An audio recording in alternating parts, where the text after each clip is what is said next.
பூஞ்சோலை மாணவர்கள் அனைவருக்கும் வணக்கம். இன்னைக்கு 30 ஏப்ரல் 2025 புதன்கிழமை நியூஸ் பேப்பர் பார்க்க போகிறோம். ஸோ இது ரிலீஸ் ஆகும்போது மே 1ஆம் தேதி காலையில் நம்ம வீடியோ பப்ளிஷ் பண்ணுவோம். ஸோ அனைவருக்கும் இனிய உழைப்பாளர் தின நல்வாழ்த்துக்கள்.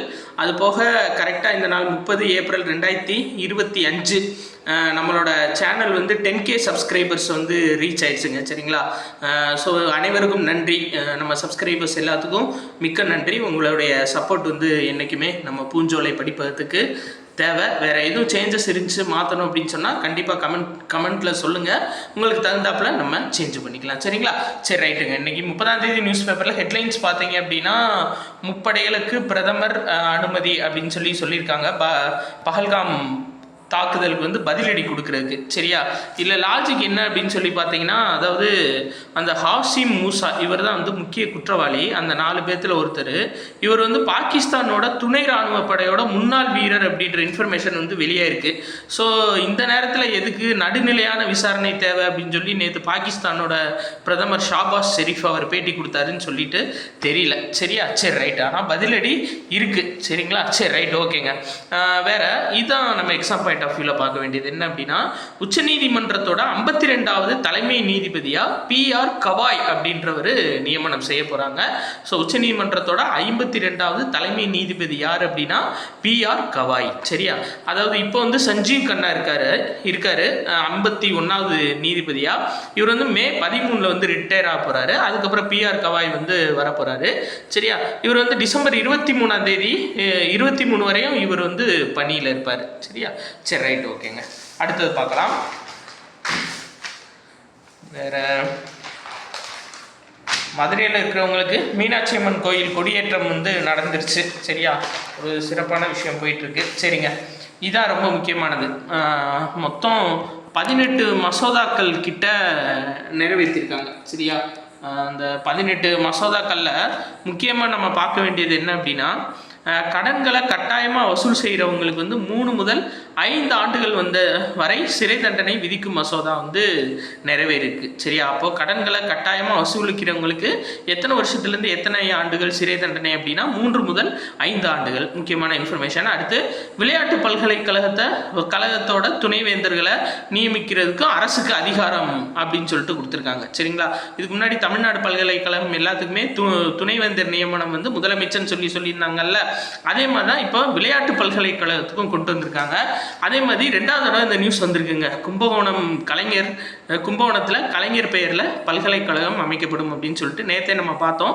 பாரதிதாசன் பல்கலைக்கழகத்திலிருந்து பிரித்து கும்பகோணத்தில் கலைஞர் பல்கலைக்கழகம் அமைக்க போகிறாங்க. எந்தெந்த டிஸ்ட்ரிக்ட் கவர் ஆகும்னா தஞ்சை, திருவாரூர், நாகப்பட்டினம், அரியலூர் இந்த 3 டிஸ்ட்ரிக்டும் கவர் ஆகி கும்பகோணத்தில் கலைஞர் பல்கலைக்கழகம் வரப்போகுது. சரியா? சரி, ரைட், ஓகேங்க. அதுக்கடுத்து பார்த்தீங்க அப்படின்னா, இது முக்கியமானது. அதாவது அரசு ஆவணங்கள், இந்த பொது பழக்கங்கள் இது எல்லாத்துலேயுமே இந்த காலனி அப்படின்ற வார்த்தை நீக்கப்படும் அப்படின்னு சொல்லிட்டு சொல்லியிருக்காங்க. இது முக்கியமான இன்ஃபர்மேஷன். கேட்கலாம், என்ன வார்த்தை நீக்கப்படும் சொல்லிட்டு அறிவிச்சிருக்காங்க அப்படின்னு சொல்லிட்டு. அதாவது காலனி அப்படின்னா எதை சொல்கிறாங்கன்னா, இப்போ நம்ம புக்கில் படிக்கும்போது பிரிட்டிஷாரின் காலனி ஆதிக்க நாடுகள் அப்படின்னு சொல்லிட்டு படிப்போம் இல்லைங்களா? அப்படி அந்த காலனின்ற வார்த்தை ஒரு தவறான வார்த்தை. சரிங்களா? அதாவது யாரோ ஒருத்தவங்களை சப்ரஸ் பண்ணுற மாதிரி, பிற மக்களை சப்ரஸ் பண்ணுற மாதிரி ஒரு வார்த்தை இந்த காலனின்ற வார்த்தை. அது நீக்கப்படும் அப்படின்னு சொல்லியிருக்காங்க. சரியா? அது போக பார்த்தீங்க அப்படின்னா, செப்டம்பர் 6ஆம் தேதி இனிமேல் ஒவ்வொரு வருடமும் காவலர் தினமாக கொண்டாடப்படும் சொல்லியிருக்காங்க. மெட்ராஸ் மாவட்ட காவல் சட்டம் 1859ஆம் ஆண்டு நிறைவேற்றப்பட்டது. அதன் அடிப்படையில் நவீன அமைப்பு ரீதியான காவல்துறை செப்டம்பர் 6ஆம் தேதி தான் தோற்றுவிக்கப்பட்டிருக்கு. ஸோ அந்த செப்டம்பர் 6ஆம் தேதி ஒவ்வொரு ஆண்டும் காவலர் தினமாக கொண்டாடப்படும் அப்படின்னு சொல்லி தமிழக சட்டசபையில் தமிழ்நாடு அரசு அறிவிச்சிருக்காங்க. சரியா? அதே மாதிரி பாருங்க, இது முக்கியமான இன்ஃபர்மேஷனுங்க. அதாவது சிறப்பாக பணியாற்றும் காவலர்களுக்கு அண்ணா பதக்கம் கொடுப்பாங்க. சரியா? இந்த அண்ணா பதக்கம் பார்த்தீங்க அப்படின்னா 100 பதக்கம் வருஷம் கொடுத்துட்டு இருந்தாங்க. இதை 150 பதக்கங்களாக மாற்றிருக்காங்க. அப்போ கேட்கலாம், சிறப்பாக பணியாற்றும் காவலர்களுக்கு வழங்கப்படும் பதக்கம் என்ன அப்படின்னா அண்ணா பதக்கம். அது இனிமேல் 150 பதக்கங்கள் வழங்கப்படும் சொல்லியிருக்காங்க. அதே மாதிரி பேறுகாலத்தில் இருக்கும் பெண் காவலர்கள் காக்கி சேலை அணியும் போது தோள்பட்டையில் அவங்களோட ரேங்க் இருக்கணும் அப்படின்னு சொல்லியிருக்காங்க. அதாவது காவலர்கள், பெண் காவலர்கள் வந்து சேரீல இருந்தாங்கன்னா அவங்களுக்கு வந்து அந்த ரேங்கிங் சிஸ்டம் இருக்காது. சரிங்களா, யூனிஃபார்ம்ல இருந்தால் தான் இருக்கும். ஸோ அந்த காக்கி சேரீ போடும்போதும் இனிமேல் வந்து அவங்களுக்கு வந்து அந்த ரேங்கிங் சிஸ்டம் கொடுக்கப்படும் அப்படின்னு சொல்லியிருக்காங்க. இன்னொன்று பாருங்க, முக்கியமானது என்ன அப்படின்னா கண்காணிப்பு அமைப்பு, அதாவது திரைமறைவு இணையதளம் வழியாக நிகழ்த்தப்படும் இணைய குற்றங்களை தடுக்கிறதுக்கு. சரியா, இப்போ அதிகமாக வந்து நடக்கிறது எல்லாமே இணைய வழி குற்றங்கள் தான். ஸோ அந்த இணைய வழி குற்றங்களை திரைமறைவாக இருந்து செய்கிறவங்களை வந்து தடுக்கிறதுக்கு திரைமறைவு இணையதள கண்காணிப்பு அமைப்பு சிறப்பு பிரிவு ஏற்படுத்தப்படும் அப்படின்னு சொல்லியிருக்காங்க.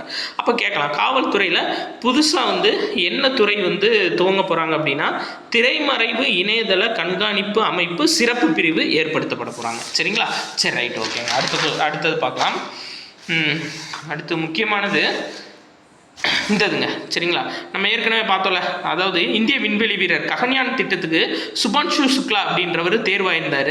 அவர் வந்து பார்த்தீங்க அப்படின்னா ஆக்சிம் அப்படின்ற விண்வெளி நிறுவனத்தோடு சேர்ந்து, அமெரிக்காவோட ஆக்சிம் விண்வெளி நிறுவனத்தோடு சேர்ந்து 4வது விண்வெளி பயணம் வந்து அவங்க நடத்துகிறாங்க இந்த விண்வெளி நிறுவனம். அதில் சுபான்ஷு சுக்லா விண்வெளிக்கு போகிறாரு இந்தியா சார்பாக. எதுக்கு அப்படின்னா இவர் போயிட்டு வந்தார் அப்படின்னா ககன்யான் வீரர்களுக்கு ஒரு முன்னோட்டமாக அவரோட எக்ஸ்பீரியன்ஸை சொல்லுவார்ல, அதுக்காக இவரை வந்து அனுப்புகிறாங்க. சரிங்களா, ககன்யான்னா தெரியல உங்களுக்கு, விண்வெளிக்கு மனிதர்களை அனுப்பும் திட்டம். சரிங்களா, அதுக்கு ஒரு முன்னோடி திட்டமாக இந்த அமெரிக்கா வந்து அனுப்புகிற அந்த விண்வெளி இதில் வந்துட்டு சுபான்ஷு சுக்லா வந்து போகிறாரு. சரியா, ரொம்ப முக்கியமான ஒரு இன்ஃபர்மேஷன். அடுத்து பாருங்கள், எந்த விண்கலத்தில் போகிறாருன்னா ஸ்பேஸ் எக்ஸ் நிறுவனத்தோட டிராகன் விண்கலத்தில் போகிறாரு. இந்த குழு பேர் என்னன்னா ஆக்சிஸ் 4 அப்படின்ற குழு பேர். 14 நாட்கள் வந்து தங்கியிருப்பாங்க. நம்மளுக்கு மெயினான இன்ஃபர்மேஷன் சுபான்ஷு சுக்லா அவர் தான். சரியா, அதே மாதிரி பாருங்கள், இந்த ஹைப்பர் லூப் தொழில்நுட்பத்துடன் ஹைப்பர் லூப் தொழில்நுட்பம். சரியா, சென்னை ஐஐடி மாணவர்கள் இந்தியன் ரயில்வேயோட சேர்ந்து இந்த டெக்னாலஜியை வந்துட்டு ரிசர்ச் பண்ணிட்டு இருக்காங்க. சரிங்களா, அப்போ கேட்பாங்க, இந்த ஹைப்பர் லூப் சோதனை பாதை இந்தியன் ரயில்வேயுடன் சேர்ந்து யார் வந்து இதை வந்து ரிசர்ச் பண்ணிட்டு இருக்காங்க அப்படின்னா சென்னை ஐஐடி. ஹைப்பர் லூப்னா ஒன்றும் கிடையாதுங்க, ஒரு பெரிய டியூப் மாதிரி இருக்கும். சரியா, ஒரு பெரிய டியூப் மாதிரி இருக்கும். இதில் வந்து வேக்கம் ஃபில் பண்ணிடுவாங்க, அதாவது உள்ளே இருக்க காற்றை பூரா எடுத்துருவாங்க. இதுக்குள்ளே ட்ரெயின் மாதிரி ஒரு அமைப்பு இருக்கும். சரியா, ஸோ அந்த ஏரை வந்து ஃபில் பண்ணி அது உள்ளே இருந்து எடுத்தோடனே அந்த லூப் டெக்னாலஜியில் வந்துட்டு ஃபாஸ்ட்டாக நகரும். சரிங்களா, புல்லட் ட்ரெயினை விட ரொம்ப ஃபாஸ்ட்டாக வந்து அந்த டியூப்குள்ளே நகரும். அப்போ மதுரை டு சென்னை எடுத்துக்கிட்டோம் அப்படின்னா நம்ம ஃப்ளைட்டு போகிறத விட கொஞ்சம் லேட்டாக, அதாவது ஒரு 3 மணி நேரம் 4 மணி நேரத்தில் சென்னை போகக்கூடிய அவ்வளோ வேகமாக போகிறது தான் அந்த ஹைப்பர் லூப் டெக்னாலஜி. சரியா, அது வந்து இந்தியன் ரயில்வேஸோட சேர்ந்து யார் ரிசர்ச் பண்ணிக்கிட்டு இருக்காங்கன்னா சென்னை ஐஐடி. அதே மாதிரி பார்த்தீங்க அப்படின்னா அட்டல் டிங்கரிங் ஆய்வகங்கள் பற்றி பேசியிருக்காங்கங்க. அட்டல் டிங்கரிங் ஆய்வகங்கள்னா என்ன அப்படின்னா குழந்தைகள் வந்து பள்ளி காலத்திலேயே அவங்க வந்து ஆய்வு அவங்களுக்கு பிடிச்சதில் ஆய்வு செய்கிறதுக்காக அமைக்கப்பட்டதான் அட்டல் டிங்கரிங் ஆய்வகங்கள். அப்போ இது கேட்கலாம், அட்டல் டிங்கரிங் ஆய்வகங்கள்னா என்ன அப்படின்னு சொல்லிட்டு கேட்கலாம். சரியா, சரி, ரைட். அடுத்தது பாருங்கள், இது ரொம்ப முக்கியங்க. சுதிர்மான் கோப்பை அப்படின்னு கோப்பை நடைபெற்று இருக்கு விளையாட்டு போட்டி. எங்கே அப்படின்னா சீனாவில். நம்மளுக்கு மெயினாக இன்ஃபர்மேஷன் என்னன்னா சுதிர்மான் கோப்பை எதனுடன் தொடர்புடையது அப்படின்னா பேட்மிண்டன் விளையாட்டுடன் தொடர்புடையது. ரொம்ப முக்கியமானது. சரிங்களா, சுதிர்மான் கோப்பை பேட்மிண்டன் விளையாட்டுடன் தொடர்புடையது. சரியா, சரி, அடுத்து இதாங்க மெயினானது என்ன அப்படின்னா தொடர்ச்சியாக 4வது வருஷமாக இந்தியாவோட அதிக வர்த்தகம் மேற்கொள்கிற நாடுகளில் முதல் இடத்துல இருக்கிறது எது அப்படின்னா அமெரிக்கா.